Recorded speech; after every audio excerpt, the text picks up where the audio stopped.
بسم اللہ الرحمن الرحیم۔ السلام علیکم۔ تمام اہل وطن کو عید مبارک، اور ان خاندانوں سے میں دلی ہمدردی کا اظہار کرتا ہوں جن کے پیارے توسا موڑ بس ایکسیڈنٹ میں شہید ہوئے، اور دعا ہے کہ اللہ تعالیٰ ان کو جنت الفردوس میں اعلیٰ مقام عطا فرمائے، آمین۔ کاشتکار بھائیوں، آپ نے اکثر سنا ہوگا اپنے کاشتکار بھائیوں سے کہ جو زہر ہیں وہ اثر نہیں کرتے، ناکام ہو جاتے ہیں۔ سنڈیاں یا رس چوسنے والے کیڑے سپرے کرنے کے باوجود بھی نہیں مرتے۔ یہ اکثر اوقات ہمارے کاشتکار بھائیوں کی زبان پر ہوتا ہے۔ آج ہم ان باتوں پر، ان وجوہات پر غور کریں گے، آپ کو بتائیں گے کہ جن وجوہات کی بنا پر ہماری جو زہر ہے، جو سپرے ہے، وہ بے اثر ہو جاتی ہے۔ آیا یہ بے اثر ہونے کی وجہ زہر میں اثر نہیں ہے، یا پھر کچھ ہمارے طریقہ کار اس طرح کے ہیں جن کی وجہ سے یہ زہریں اپنا کام نہیں کرتی، جو اثر ہے وہ کھو دیتی؟ کاشتکار بھائیوں، آج ہم 4-5 اس طرح کی وجوہات پر ڈسکس کریں گے جن کی وجہ سے ہماری جو زہر ہے وہ بے اثر ہو جاتی ہے، اس کے باوجود کہ ہمارا خرچہ بھی ہو جاتا ہے، لیکن زہر جو ہے وہ بے اثر ہو جاتی ہے۔ جو پہلی وجہ ہے وہ ہے سپرے کا غلط وقت۔ اور غلط وقت سے مراد صرف یہ نہیں ہے کہ صبح یا شام، بلکہ اس سے مراد کیڑوں کی حالت اور کیڑوں کی قسم ہے اور موسم ہے۔ کیڑوں کی حالت سے مراد یہ ہے کہ جس کیڑے کے خلاف ہم سپرے کر رہے ہیں اس کی حالت کیا ہے، یعنی وہ بالغ حالت میں ہے، انڈے کی حالت میں ہے، یا بچے کی حالت میں ہے۔ اور دوسرا، یہ کیڑے کی قسم کون سی ہے، کیا وہ سنڈی ہے، سنڈی میں کون سی سنڈی ہے، امریکن سنڈی ہے، چتکبری سنڈی ہے، گلابی سنڈی ہے، یا لشکری سنڈی ہے، یا رس چوسنے والے کیڑے ہیں تو رس چوسنے والے کیڑوں میں کون سی قسم ہے، سفید مکھی ہے، سبز تیلا ہے، تھرپس ہے۔ یہ ہمیں پہلے معلوم ہونا چاہیے، اس کیڑے کے خلاف ہی ہمیں زہر خریدنی چاہیے۔ بالفرض ہم بات کرتے ہیں کہ سفید مکھی ہے، اب سفید مکھی کی جو زہر ہم سپرے کر رہے ہیں، آیا وہ بالغ کے لیے کر رہے ہیں یا اس کے انڈے بچوں کے لیے بھی کر رہے ہیں؟ آپ کو پتہ ہے کہ اگر ہم بالغ کے لیے سپرے کریں گے تو اس کے پیچھے پتوں کے نیچے اس کے انڈے بھی موجود ہوتے ہیں، بچے بھی موجود ہوتے ہیں، اور جب انڈے بچے سفید مکھی کے 2-3 دن کے بعد باہر آ جاتے ہیں تو یوں سمجھے کہ ہماری کاشتکار بھائی کہتا ہے کہ جی بھی یہ جو زہر ہے اس نے اثر نہیں کیا، کیونکہ 2 دن پہلے سپرے کی تھی، پھر وہ جو مکھی ہے ویسی کی ویسی موجود ہے۔ حالانکہ ایسا نہیں تھا، اس زہر نے اثر کیا ہے، بالغ کو تو مارا ہے، پیچھے اس کے انڈے بچے آ گئے۔ اس لیے سپرے کے دوران یا زہر خریدتے وقت اس بات کا خاص دھیان رکھنا چاہیے کہ ہماری کپاس کی فصل پر صرف سفید مکھی کے بالغ ہیں یا بچے بھی ہیں۔ اسی طرح تمام کیڑوں سے متعلق ہمیں معلوم ہونا چاہیے، اس کے بعد جا کے ہمیں زہر خریدنی چاہیے، زہر کا انتخاب کرنا چاہیے، تب جا کے ہماری زہر جو ہے وہ صحیح ٹارگٹ پہ پہنچے گی اور زہر اپنا اثر دکھائے گی۔ اس میں دوسری بات آتی ہے موسم کی۔ اکثر اوقات ہمارے کاشتکار بھائی جلدی میں موسم کا خیال نہیں کرتے، یعنی بارش ہونے والی ہوتی ہے تو وہ سپرے کر رہے ہوتے ہیں، تو آدھا گھنٹہ 2 گھنٹے کے بعد جب وہ بارش ہو جاتی ہے تو وہ ساری کی ساری زہر بغیر اثر کیے ہوئے دھل جاتی ہے، اور اس سے بھی ہماری زہر جو ہے ضائع ہو جاتی ہے۔ وہ بھی ایک سپرے کی ناکامی کی وجہ ہے۔ کاشتکار بھائیوں، دوسرے نمبر پہ آتا ہے سپرے کا ناقص طریقہ۔ عام طور پر آپ نے دیکھا ہوگا کہ ہمارے کاشتکار بھائی سپرے خود نہیں کرتے بلکہ مزدوری پہ کرواتے ہیں، اور مزدور کو اپنی مزدوری سے غرض ہوتی ہے، اس کی فی ٹینکی مقرر ہوتی ہے، جی کتنے روپے کی اس نے ایک ٹینکی کرنی ہے، تو وہ زیادہ سے زیادہ ٹینکیاں کرتا ہے، اور ان ٹینکیوں کو ختم کرنے کے لیے اس کی کوشش ہوتی ہے کہ جلدی ختم ہو جائیں، اور وہ جو آگے اس کی فوار لگا ہوتا ہے، نوزل لگا ہوتا ہے، اس کو ڈھیلا چھوڑ دیتا ہے، جس کی وجہ سے فوار نہیں بنتی بلکہ ایک دھار سی بنتی ہے، جس سے ہمارے کیڑے کنٹرول نہیں ہوتے، فصل کپاس کے کیڑے کنٹرول نہیں ہوتے، اور اس طرح وہ سپرے جو ہے وہ زہر جو ہے ضائع ہو جاتی ہے۔ اور دوسرا یہ بھی ہے کہ ہمارے کاشتکار بھائی ایک بہت زیادہ فوار والا، بہت زیادہ سوراخ والا فوارہ جو ہے، نوزل جو ہے وہ استعمال کر رہے ہوتے ہیں، جو باغوں میں عام طور پر استعمال ہوتا ہے۔ لیکن کاٹن کے لیے، کپاس کے لیے ضروری ہے کہ ہالو کون نوزل، ایک سوراخ والا نوزل ہی استعمال کرنا چاہیے۔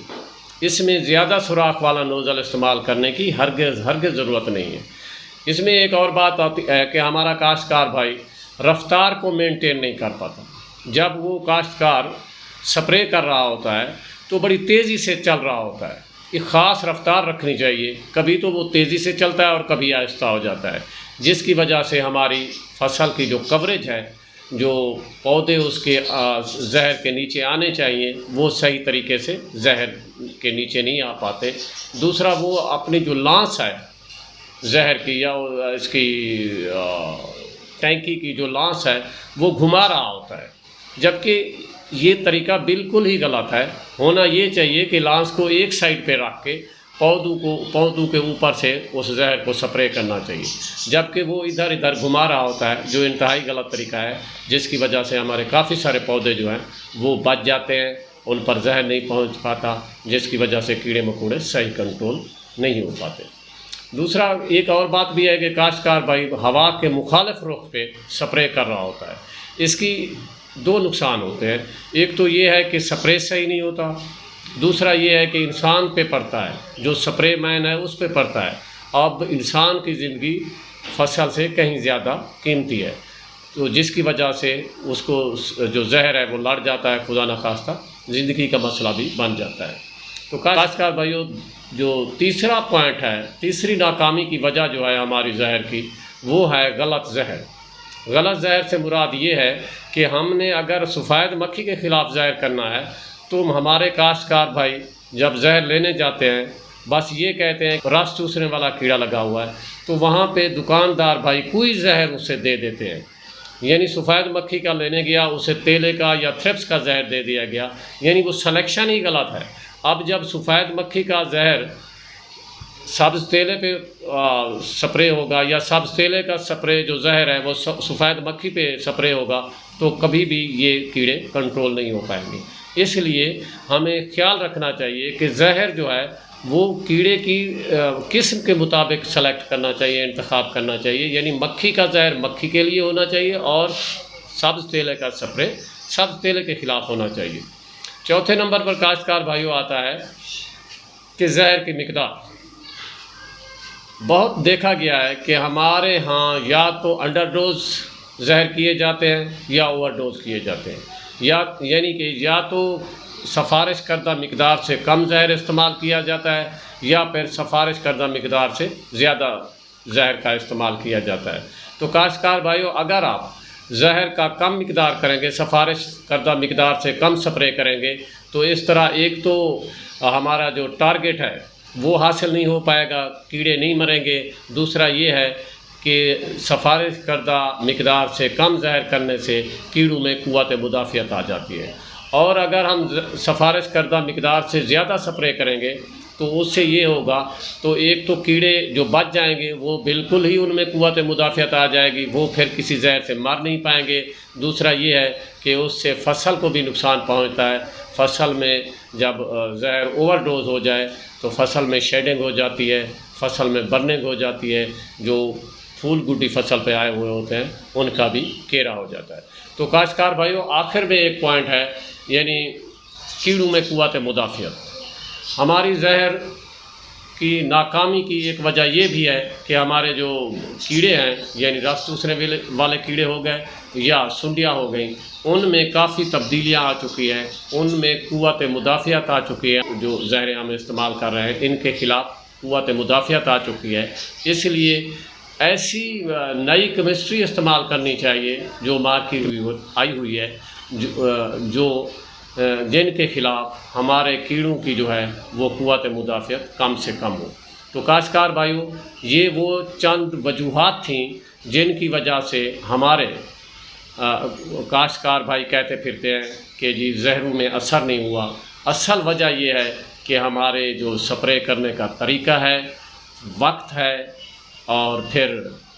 سفارش کردہ مقدار ہے یا کیڑوں کا جو اس وقت موجود ہوتے ہیں ان کی صحیح آئیڈینٹیفیکیشن ہم نہیں کر پاتے، یعنی سپیسیفک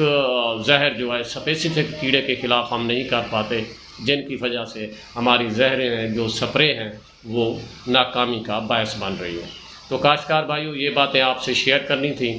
جن دوستوں نے ابھی تک ہمارا یہ چینل سبسکرائب نہیں کیا ان سے گزارش ہے کہ یہ چینل سبسکرائب کر لیں تاکہ ہر آنے والی ویڈیو آپ تک بر وقت پہنچ سکے۔ آپ سے اس دعا کے ساتھ اجازت چاہوں گا کہ اللہ تعالیٰ آپ کو اپنی حفظ و امان میں رکھے، آمین۔ خدا حافظ۔